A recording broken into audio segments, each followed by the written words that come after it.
ሰላም ጤና ይስጥልኝ ክቡራን ተመልካቾቻችን የኦኤምኤን ዜና ወደ እናንተ እናደርሳለን ከዜናዎች ጋር ነው አድማሱ ነኝ የኦዲፒ ማዕከላዊ ኮሚቴ ለሁለት ቀናት በፍንፍኔ ከተማ ያደረገውን ስብሰባ ማጠናቀቁን ተከትሎ በዛሬው ዕለት መግለጫ አውጥቷል በመግለጫውም የኦዲፒ ማዕከላዊ ኮሚቴ በስብሰባው አሁን የተደረሰበት የትግል ምዕራፍ ጥንካሬዎችንና ድክመቶችን እንዲሁም የውስጥ ፓርቲ ጉዳዮችን በጥልቀት በመገምገም ውስጣዊ ችግሮችን ለመቅረፍና ቀጣይ የትግል ምዕራፍ ለማሳካት የሚያስችሉ አቅጣጫዎችን ማስቀመጡን አስታውቋል የፓርቲው ማዕከላዊ ኮሚቴ ባካሄደው ስብሰባም ከላይ እስከ ታች ባለው አመራር ዘንድ የሚስተዋለውን የተግባር አንድነትና አመለካከት ችግር ከስር በመቅረፍ ለህዝቡ ጥያቄ በተሟላ መንገድ መልስ እየሰጡ መሄድ አሁን የተደረሰበት የትግል ምዕራፍ የሚፈልገው ጉዳይ መሆኑን ከስምምነት መድረሱን አስታውቋል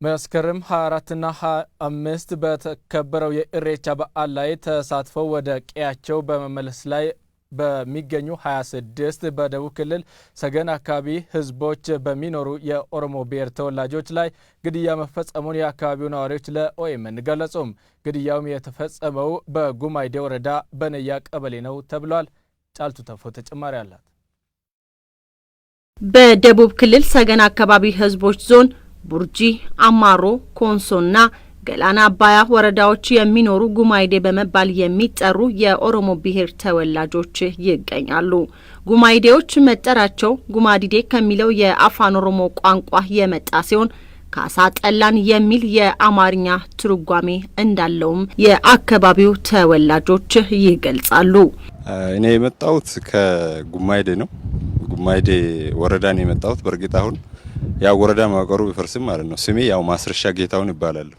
ጉማይዴ ሚለው ቃል ጉማዲዴ ከሚል ከኦሮምኛ ቃል የተወሰደ ነው ስሜ ከፍ ያለው ሽበሽ ይባላል የመጣሁት ከጉማይዴ አካባቢ ነው የመጣንበት ዋና ታሪካዊ ዳራችንን ስናነሳ እኛ የጉማይዴ ህዝብ ቅድም ጓደኛዬም ሳነሳ እንደነበረው ጉማይዴ ማለት ኖርማሊ የኦሮምኛ ቃል ነው ትርጓሜው ጉማንዲዴ የሚሰጠኝ ደም ካሳ ጠላሁ ማለት ነው ካሳ ጠላው የተባለበት ምክንያቱስ ምንድነው በወቅቱ የነበረው በጣሊያን ዘመን ላይ የነበረውን የጦር ኃይል እየደመሰሱ የነበሩት እነ ፊታውራሪ ሀብተ ጊዮርጊስ ድናግዴ አሁን የኛ ቅድመ አያት ናቸው እነሱ ያንን ጦር እዛ ከደመሰሱ በኋላ ካሳ ይከፈላቸው ሲባል እኛ ካሳ ጠላን ካሳውን አንፈልግም በሚል ሰበብ የመጣ የትርጓሜ ስም ነው በቁጥር 180 ሺህ የሚሆኑ የብሔሩ ተወላጆች በስፋት ጉማይዴ ወረዳ ከተለያዩ ብሔር ብሔረሰቦች ጋር ለዘመናት በፍቅር ብንኖርም በነበረው አስተዳደራዊ ስርዓት ማንነታችንን ተነፍገናል በማለት የብሔሩ ተወላጆች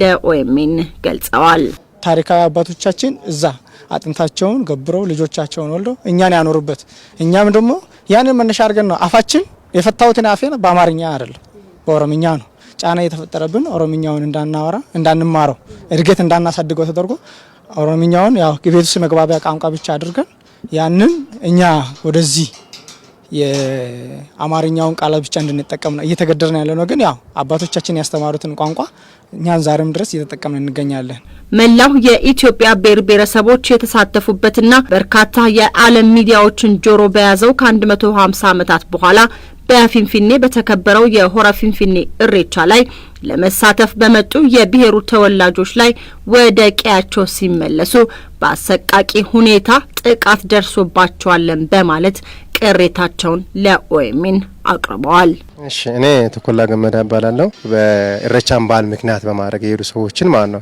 ተሰነ ሰዎችን አሰራቸው አቶ በየነ ማርቻ የሚባሉ አሉ አሁን የሄዱት ከዛው ሲታሰሩት ነው በስም ማቃቸው ማለት ነው እሳቸው ታስረውት እንዳሉም አይታወቅም በአሁን ሰዓት ላይ የተከሰተው ነገር በጣም የሚያሳዝን ነው የተከሰተው ነገር ምንድነው እዚህ መተን አክብረን መሄዳችን እንደ ጥሩ ያልተመለከቱ የአካባቢው አመራሮች ኦነግ አለ በሚል በጣም ሰሞኑን የተከሰተው በተለይ በነያ ቀበሌ የተከሰተው እጅግ በጣም የሚያሳዝን ነው እስካሁን ባለው ኦሎሞስት እስከ 28 ሰዎች ሞተዋል ሬሳቸው ያልተገኙ ሰዎች አሉ እስካሁን በየጫካ ውስጥ ወድቆ ያልተቀበረ አለ ይሄንን ለማሰባሰብ አልተቻለም ጉዳዩ ትላንትና ህዝብ ሰብስቦ ምንድነው ያሉት ኦነግ አለ ኦነግ ስላለ ነው ይሄንን እርምጃ ወሰድነው ግን የሞቱ ሰዎች ሲጣሩ አንድም የኦነግ ሰው የሆነ እዛ አካባቢ አልተገኘ ማንነትን ከማክበር አንፃር የኮንሶ ባህል እየተከበረ ነው የቡርጂ ባህል እየተከበረ ነው። የኮሬ ባህል እየተከበረ ነው። የኦሮሞ ባህል በመከበሩ በእነሱ ላይ የሚፈጥረው ምንም ጫና የለም።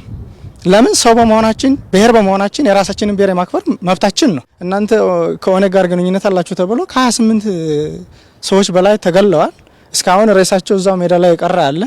በዛ እርጉዝ የ8 ወር እርጉዝ በአፈሙዝ አፏ ሆዷ ላይ ተመታ። እዛው ነው አቦርሽን ኬዝ ገጠማት። ያን ነገር ስናይ ትንሽ ያማል። ሰው መሆናችን ለምን ይሄ ነገር ይፈጠራል የሚለውን ነገር ስናስብ ትንሽ አሰቃቂ ነገሩ ያማል። መንግስትም በአካባቢው ያለውን ሁኔታ በማጤን ትኩረት ሊሰጠን ይገባልም ብለዋል። ገለልተኛ አካል ልኮ ይሄን ጉዳይ እንዲያጣራልን ነው የሚፈልገው። የጉማይዴ ዋና ከተማ ከንቲባ አቶ ማቴዎስ ለማ የተፈጸመው ግድያ እውነት መሆኑን ለኦኤምኤን በስልክ አረጋግጠዋል። ትክክል ነው። ያው ኢሬቻ በዓል ላይ ተሳትፎ የተመለሱ አካላት ላይ ጥቃት የደረሰባቸው አሉ፣ የታሰሩም አሉ። መረጃው አለኝ።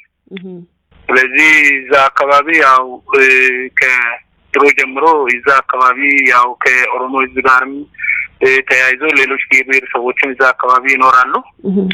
ከዚህም ጋር ተያይዞ ያው መግባቢያ ቋንቋቸው ኦሮምኛና አማርኛም ሌሎች ቋንቋዎችም ይነገራሉ። ከዚህ መነሻ እዛ አካባቢ የነበረው ሕዝብ የኦሮሞ ወንድሙ ኢሬቻ በዓል ላይ ሄዶ ተሳትፎ አድርጎ ተመልሶ ነበረ።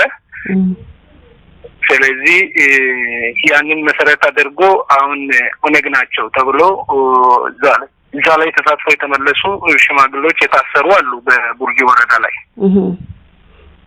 ይህንን ነው የማውቀው። በቁጥር ያውቃሉ ስንት ሰዎች እንደሞቱ? በቁጥር 26 ሰዎች አካባቢ ነው አሁን በትክክል የሞቱትና የተረጋገጡት። ይሄ ሁሉ ያው ኢሬቻ ላይ የተሳተፈ ሳይሆን ያው ያንን መነሻ አድርጎ ኦነግ አካባቢው ላይ ገብቷል በሚል ህዝብ ህብረተሰቡ ኦነግ የሚለውን አብሪቬሽን እንኳን በማያውቅበት በመንግስት ኃይል ወረዳው እርምጃ እንዲወሰድበት አድርጓል። ልዩ ኃይል ነው የፌደራል ፖሊስ ነው ወይስ መከላከያ ነው ይሄንን እርምጃ ወሰደው? የተቀላቀለ ነው። የልዩ ኃይልና የመከላከያ ሰራዊት ነው። ሁለቱ ኃይሎች ናቸው። ያው የወረዳው ፖሊስን ተቀላቅሎበት ነው የነበረው። ያው እነዚህ አካላት ናቸው እርምጃ የወሰዱት። የደቡብ ክልል የጸጥታ ዘርፍ ኃላፊ አቶ ኤልያስ ሽኩሪ በበኩላቸው መረጃው እንዳላቸው በመግለጽ የምርመራ ሂደቱ መቀጠሉን ለኦኤምኤን በስልክ ገልጸዋል። ጤና ይስጥልኝ ይሰማል? አቶ ኤልያስ ሽኩሪ የደቡብ ክልል ጸጥታ ዘርፍ ኃላፊ። ከኦሮሚያ ሚዲያ ኔትወርክ ነበር መደውልሎት። እሺ። ዛሬ እዚህ ከጉማይዴ ወረዳ ከበያን ቀበሌ የመጡ ሰዎች ነበሩ እዛ አካባቢ የሚኖሩ። እሺ። እና ባሳለፍነው ጊዜ ለኢሬቻ በዓል እዚህ በፊንፊኔ እንዲሁም ደግሞ በቢሾፍቱ ኢሬቻ በዓል ላይ ተገኝተው ከዛ በኋላ ወደ አካባቢው ሲመለሱ ወደ 28 የሚጠጉ ሰዎች እንደተገደሉ መረጃ ሰጥተውን ነበር። ከዚህ ጋር በተያያዘ ያለውት መረጃ ካለ ብዬ ነበር የደወልኩሎት። ኦኬ። ጉማይዴ ማለት ቡርጂ ላይ ነው? ሰገን ኢንፎርሜሽኑ ትናንት ደርሶናል። ቁጥሩ በደምብ እዛ አካባቢ ግጭት ተፈጥሮ የሰው ሕይወት እንደጠፋ መረጃው ደርሶናል። ዝርዝር መረጃው እየተጣራ ነው ያለው። ፖሊስ ኮሚሽኑ እኛ እዚህ የክልል ምክር ቤት ጉባኤ ላይ ነው ያለነው። የክልሉ ፖሊስ ኮሚሽን እንዲያጠራ ልከናል። ግጭት መነሳቱ አቃለ ኢንፎርሜሽን አለኝ፣ መረጃ አለኝ። ግጭት መነሳቱ በአማራ ክልል ልዩ ኃይል ፖሊስ በኦሮሞ ልዩ ዞን ነዋሪዎች ላይ የሚያደርሰውን ጥቃት መቀጠሉን ነዋሪዎች ተናገሩ። የዞኑ የአስተዳደር ኃላፊ አቶ ከደር ሐሰን የማህበረሰቡን ችግር የሚፈታ አካል የለም ብለዋል። ሪያዱ ፌራ ተጨማሪ አላት። በአማራ ብሔራዊ ክልላዊ መንግስት ኦሮሞ ልዩ ዞን ነዋሪዎች የክልሉ ልዩ ኃይል ፖሊስ በነዋሪዎቹ ላይ እያደረሰ ያለውን ጥቃት በተጠናከረ ሁኔታ መቀጠሉን ተናገሩ። ነዋሪዎቹ ለኦኤምኤን እንደተናገሩት የክልሉ ልዩ ኃይል ፖሊስ ጠነሰፊ ጥቃት እያደረሰ ይገኛል ነው ያሉት። ፋኖና ልዩ ኃይል ብሎ ያሰማራው ኦሮሞዎችን ገድሏል፣ ኦሮሞዎችን አሰቃይቷል። አሁንም በዛው ነው የቀጠለው። ከተማን አካባቢ ያድራል። ህዝቡ በቃ ሲወጣ ሲገባ በጭንቀት ነው። ለውጥ ነገር የለም፣ ያው ነው። በዞኑ ከነበረው የጸጥታ ችግር ጋር ተጠርጥረው የታሰሩ አመራሮችና የስራ ኃላፊዎች በእስር ቤት በችግር ውስጥ መሆናቸውንም ነው የገለጹት ነዋሪው። በሞት ነው የተጠረጠሩት። እነዛ ሰዎች በዋስትና ተጠብቀው ወጥተዋል። የኛ ኦሮሞዎች ግን በዞናችን ወይ በፌደራል መታየት ሲገባው በገለልተኛ አካል በደሴ ማረሚያ ቤት ውስጥ ነው ያሉት። እነዛ ሰዎች በስቃይ ላይ ነው ያሉት። ስለዚህ የነሱን ሰዎች እየፈቱ ኦሮሞዎችን ምንም ነገር ማስረጃ የሌለባቸው ሰዎች ደሴ ማረሚያ ቤት ውስጥ እያንገላቷቸው ነው ያሉት። ነዋሪው መንግስት ለጉዳዩ ምንም አይነት ትኩረት አለመስጠቱን ነው የገለጹት። ብሔረሰቦች ዛሬ መብታቸው በመላ ኢትዮጵያ ተከብሮ ባለበት የሁሉ ኦሮሞ ግን ለምንድን ነው የትኩረት ተሰጥቶ በተለይ ኦሮሚያ ላይ አንድ ነገር ከተንቀሳቀሰ ፍንፍኔ ላይ አንድ ነገር ከተንቀሳቀሰ የዛን እኛ ላይ ነው የሚወጡት። በጉዳዩ ላይ ያነጋገርናቸው የአማራ ብሔራዊ ክልላዊ መንግስት የኦሮሞ ልዩ ዞን የጅሌ ጡሙጋ የአስተዳደር ኃላፊ አቶ ከድር ሐሰን በዞኑ ከፍተኛ ችግር መኖሩን ጠቅሰው ልዩ ኃይሉ በተደራጀ ሁኔታ ህዝቡ ላይ ጥቃት እያደረሰ ይገኛል ብለዋል። ያለ ምንም ጥፋት ነው ሰዎች ታስረው እየተቀመጡ ያሉት ማለት ነው። አርባዋዩ በምትባል ስኔ የምትባል ቦታ እዛ ላይ መስለው እነዚህ ሰዎች በተደራጀ መልኩ ሁለት ሰው ነበሩ። አንዱን ገለው አንዱ አመለጣቸው ማለት በዛ መከረው ተጠወሰው። የዞኑ አስተዳዳሪ ምንም አይነት ስልጣን የለውም ያሉት አቶ ከድር ሐሰን ህብረተሰቡን ችግር ሊያይ የሚችል አካል የለም ብለዋል። መንግስት የለውም የተባለው የኛ ዞን ማለት ነው እና እስከዛ ድረስ የማለት እንትን አለ። አጠቃላይ ችግሩን ለመፍታት ፍላጎት የላቸውም እነሱ። መንግስት በጉዳዩ ላይ አፋጣኝ እርምጃ ሊወስድ ይገባል፣ ከዞኑ ለተፈናቀሉ ዜጎች እርዳታ ያስፈልጋል ብለዋል። ያራታ በተባለ አካባቢ አሁን የተፈናቀለ ሰው ብዙ ነው። ቤታቸው የተቃጠለባቸው እስኪ አካባቢ ላይ አለ። እነዛ ሰዎች መልሶ ምንድነው መገንባት ያስፈልገናል ማለት ነው። ነዋሪዎቹ በክልሉ ልዩ ኃይል ደረሰብን የሚሉትን ጥቃት ደጋግመን መዘገባችን ይታወሳል። የደቡብ ብሔሮች ብሔረሰቦችና ሕዝቦች ክልላዊ መንግስት ምክትል ርዕሰ መስተዳደር በክልሉ የተነሱ ራስን በራስ የማስተዳደር ጥያቄዎች የጥቂት ፖለቲከኞችና የባለሀብቶች ጥያቄ እንደሆነ የተናገሩት ተገቢ አይደለም ሲሉ የተለያዩ ብሔር ተወላጆች ለኦኤምኤን ገለጹ። አቶ ወርቅነህ ከወላይታ ከኦኤምኤን ጋር ባደረጉት ቆይታ ላለፉት 10 ወራት የወላይታ ህዝብ በአደባባይ ወጥቶ ጥያቄውን ሲያሰማ የነበረው የጥያቄው ባለቤት ማን እንደሆነ ማሳያ ነው ብለዋል። ወርቅነህ ገበየው ባላለው ያው የሶሻል ሚዲያ አክቲቪስት ነኝ። በተጨማሪም የወላይታ ሶዶ ዩኒቨርሲቲ መምህር ነኝ። የክልሉ ምክትል ርዕሰ መስተዳደር አቶ ርስቱ ይርዳው ህዝብን በሚያስከፋ አይነት የአንዳንድ የክልል አደረጃጀቶች የባለሀብቶች እና የጥቂት ግለሰቦች ፍላጎት እንጂ የህዝቡ አይደለም በሚል ስፔሻሊ ወደ ወላይታ አካባቢ ትልቅ በሶሻል ሚዲያም ትልቅ ቁጣ ቀስቅሷል። ምክንያቱም የወላይታ ህዝብ የክልልነት ጥያቄ የግለሰቦች ወይም የጥቂት ባለሀብቶች እንዳይደለ ባለፉት 11 ወራት የተደረገ ህዝባዊ እንቅስቃሴ ይህንን እሱ የተናገረውን አመክንዮ ፉርሽ የሚያደርግ ሆኖ ተገኝቷል። የአንድ የክልሉ ርዕሰ መስተዳደር ለምሳሌ ወላይታ በግንቦት 9 ታላቅ ሰላማዊ ሰልፍ ባደረገበት በሚሊዮኖች የሚቆጠሩ የክልል እንቅስቃሴን የክልል ጥያቄን ባስተጋቡበት ይሄን በታየበት መድረክ ላይ ይህ የጥቂት ግለሰቦች ናቸው በሚል ህዝብን በመናቅ አይነት ነገር ነው እንግዲያውስ የተነገረው። በክልሉ ከቀረቡት የአደረጃጀት ጥያቄዎች አንዱ የሆነው የሲዳማ ብሔር ራስን በራስ የማስተዳደር ጥያቄ የተለያዩ ደረጃዎችን አልፎ የህዝበ ውሳኔ ውጤትን እየተጠባበቀ እንደሚገኝ ይታወቃል። አቶ ቢኒያም ለኦኤምኤን በሰጡት አስተያየት የክልሉ ምክትል ርዕሰ መስተዳደር የጥቂት ፖለቲከኞችና የባለሀብቶች ጥያቄ ነው ብለው የገለጹት በጥናት የተደገፈ ቢሆን ተቀባይነት ይኖረው ነበር ብለዋል። ስሜ ብሩክ እባላለሁ። ያለሁት አሁን አፋን ያለሁት። ምናልባት እኔ የሲዳማ ተወላጅ ነኝ እና የኛ ጥያቄ ምናልባት ከምክር ቤቱ አቅም ውሳኔ አግኝቶ አልፏል። ጥያቄዎች የህዝብ መሆናቸውን ለማወቅ ወላይታ ዞንም ይሁን በከፋ ዞን የተደረጉ ህዝባዊ ሰልፎችን ማየት ብቻ በቂ ነው። ያለማንም ቀስቃሽ ህዝቡ በራሱ ተደራጅቶ የወጣው ያንን አይቶ መመስከር ይቻላልና እሳቸው ንግግር ትንሽ ለህዝቡ እኔ አቀላለሁ የማለት አይነትና እኔ የምወስንልህ እንደዚህ ነው የሚመች እንደዚህ አይነችም የሚል ይመስላል። ጥያቄው የህዝብ አይደለም ብሎ ለማለት መጀመሪያ ሪሰርች መስራት ይጠበቅባቸዋል። ሪሰርች እንኳን መስራት ባይጠበቅባቸው ህዝቦች ያለማንም ቀስቃሽ ሰልፍ ወጥተዋል። በደቡብ ክልል ላይ በወላይታ ዞን ወጥተዋል፣ በከፋ ዞንም ወጥተዋል። ይህም ህዝባችን የአደባባይ ላይ ያለ ነገር ሚስጥር ነው፣ አይተነዋል። ስለዚህ እዛ ጋር እነዚህ ሰዎች ወጥተው በግልጽ ተናግረዋል። ከዛ ባለፈው በምክር ቤታቸው አጽድቀዋል፣ እነዚህ ሁለቱም ዞኖች ማለት ነው። ስለዚህ ጥያቄው የህዝብ ለመሆኑ ህዝቡ የወከላቸው ምክር ቤት አባላት ከወሰኑ ኦልሬዲ ህዝብ ወስኗል ማለት ነው። ህዝብ መወሰኑም በሁለት ነገር አረጋግጧል፣ ሰልፍ በመውጣትና የምክር ቤት አባሎቻቸው በሙሉ ድምጽ በማጽደቃቸው። ስለዚህ ይህንን ነገር ከመፈረጅ ይልቅ ምናልባት ሌሎች መንገዶች መፍትሄ የሚሰጥበትን መንገድ ጥናታዊ ማድረጋቸው ምናምን እሱ እንደተጠበቀ ሆኖ እነዚህ ደፍሮ በድፍረት የህዝብ ጥያቄ አይደለም የአመራር ነው ብሎ መናገሩ ትልቅ ስህተት ነው የምለው። የትግራይ ክልል ሴቶች ላይ የሚደርሰውን ጥቃት ለመቃወም በክልሉ የስራ ኃላፊዎች ሰላማዊ ሰልፍ ማድረግ ተከለከልን ሲሉ የትግራይ ዲሞክራሲያዊ ትብብር ሊቀመንበር ዶክተር አረጋዊ በርሄ ተናገሩ።